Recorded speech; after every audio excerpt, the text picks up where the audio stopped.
et mobilité aussi avec notre invité qui s'appelle Roberto Ponte. Merci d'être là, Roberto. Vous êtes restaurateur, je l'ai dit en présentation. Alors récemment, vous avez fait irruption en pleine réunion mensuelle du conseil communal de la commune où se situe votre établissement. C'est en région bruxelloise. Pour y dire quoi? Voilà, donc moi je suis à Schaerbeek, Place Collignon.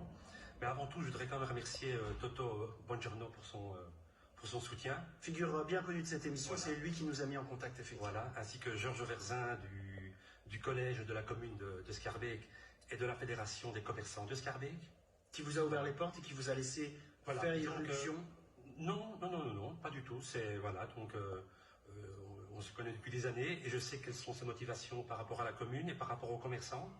Donc, mais vous, c'est quoi votre problème? Donc voilà, donc moi j'étais en cuisine ce jour-là, concrètement, j'étais en cuisine et pour la Xème fois, donc il y a des gens qui viennent Place Collignon, qui ont réservé, et à 7h du soir, ou à 7h15, à 7h30, on téléphone, on tourne en rond depuis une demi-heure, 3/4 d'heure, on ne trouve pas de place, on doit repartir. Et c'est tous les jours. Et ça c'est nouveau? Non, c'est tous les jours depuis des mois. En fait, on a réouvert les restaurants, maintenant ça fait 3 ans après le Covid.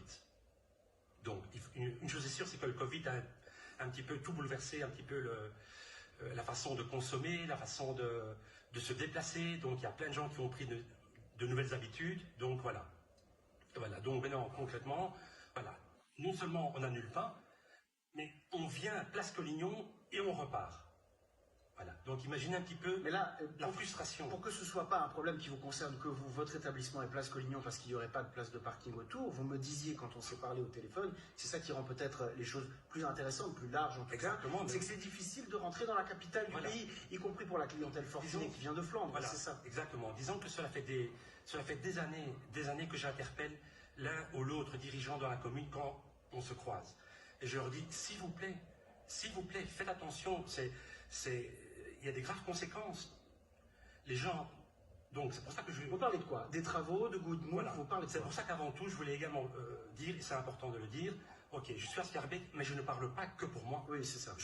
C'est important de le dire, je parle pour de nombreux restaurants, commerçants, indépendants à Bruxelles et qui vivent la même situation que moi. Voilà. Moi, simplement, c'est que ce jour-là, j'étais en cuisine et j'ai eu, avec le stress que ça engendre, et je suis monté, oui, comme une furie.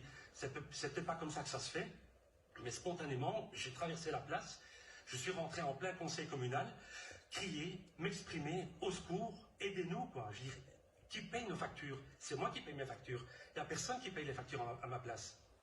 Est-ce que vous trouvez qu'il y a une politique qui est mise en place, une politique de mobilité, qui fait qu'on ne peut plus vraiment commercer en région bruxelloise, qu'il n'y a plus de vie, c'est ça que vous voulez dire? Mais avec ce good move, puisque voilà, tout le monde connaît ce good move, tout le monde a déjà entendu parler de ce terme de good move. Mais ce good move, je veux dire, moi je ne parle pas de politique, je parle de bon sens. Je parle de bon sens et de réflexion. Il y a de la place pour tout le monde. Il y a de la place pour tout le monde. Ça devient de l'extrémisme, ça devient de l'acharnement de vouloir à tout prix supprimer le parking à Bruxelles. On empêche les clients, on empêche les gens de circuler à Bruxelles. Donc, Schaerbeek, Jets, Anderlecht, Schaerbeek, Gansour, on empêche les gens de circuler à Bruxelles. Comment voulez-vous qu'un client puisse venir chez moi, un restaurant de qualité, à vélo, ou le soir, transport en commun? Qui ne sont pas non plus très performants à certaines zones, ni dans certains quartiers. Voilà. Vous le dites à ma place. Ou safe également. Donc, tous ceux qui l'ont pris le savent. Vous le dites à ma place.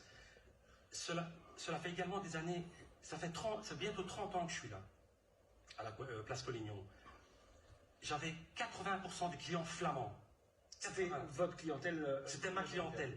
Je vous ai genrisé. Exactement. On venait exprès, voiture, de Gand, de Courtrai, de toutes les communes flamandes que vous puissiez imaginer, exprès. Hein. Donc c'est pas qu'on vient à Bruxelles et tant qu'on est, on va. Non. Gand, Place Collignon, manger à la Cueva. J'ai perdu tous mes clients flamands.